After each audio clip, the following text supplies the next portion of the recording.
उत्तर प्रदेश के मुख्यमंत्री योगी आदित्यनाथ आज आजमगढ़ पहुंचे।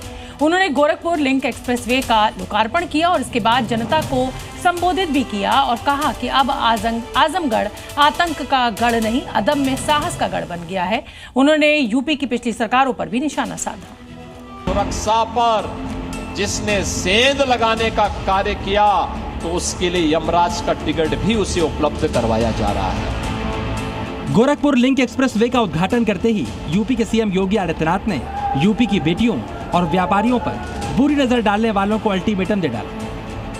बेटी और व्यापारी को सुरक्षा दी जा रही है, हर एक नागरिक को सुरक्षा की गारंटी दी जा रही है और सुरक्षा पर जिसने सेंध लगाने का कार्य किया तो उसके लिए यमराज का टिकट भी उसे उपलब्ध करवाया जा रहा है।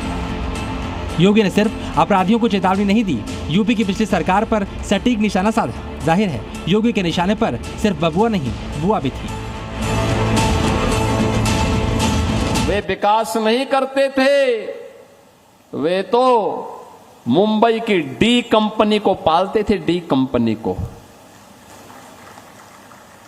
दाऊद गिरोह को पालते थे, पार्टनरशिप करते थे, उनके साथ मिलकर के बंदर बांट करते थे, सुरक्षा में सेंध लगाते थे। आजमगढ़ की जनता को योगी बता रहे थे, आपका शहर अब 2 एक्सप्रेसवे से जुड़ चुका है, एक पूर्वांचल एक्सप्रेसवे और दूसरा गोरखपुर लिंक एक्सप्रेसवे।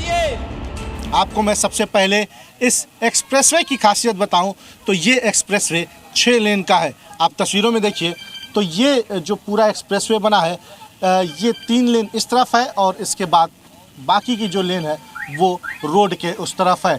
इस एक्सप्रेसवे को आप पूर्वांचल एक्सप्रेसवे से 191 किलोमीटर जो कि आजमगढ़ में पड़ता है वहाँ से ऊपर चढ़ सकते हैं और सीधे सामने आप देखिए तो गोरखपुर का ये पूरा रास्ता है, गोरखपुर जा सकते हैं। सीधे लिखा हुआ है गोरखपुर लिंक एक्सप्रेसवे में आपका स्वागत है। एक तरफ आजमगढ़ की धरती को विकास की रफ्तार देने के बाद योगी आदित्यनाथ पिछली सरकारों की नाकामी गिना रहे थे, तो दूसरी ओर समाजवादी पार्टी के अध्यक्ष अखिलेश यादव अपने समर्थकों को ये समझाने में जुटे थे कि बीजेपी शिक्षा विरोधी है। लोकतांत्रिक तरीके से कोर्ट में जाकर के अपनी बात को पहुंचाने का कर रहे हैं, उसके बाद भी सरकार अनसुनी कर रही है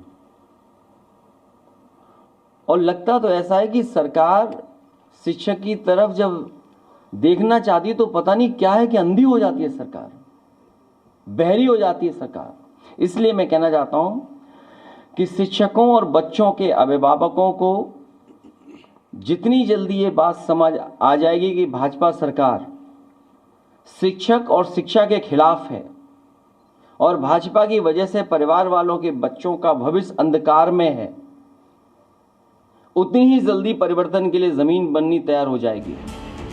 उत्तर प्रदेश की सियासी लड़ाई बेहद दिलचस्प होती जा रही है। बीजेपी और समाजवादी पार्टी के बीच जब भी सियासी वार पलटवार दिखता है, इसमें सुरक्षा और विकास का जिक्र जरूर होता है। ब्यूरो रिपोर्ट, जी मीडिया।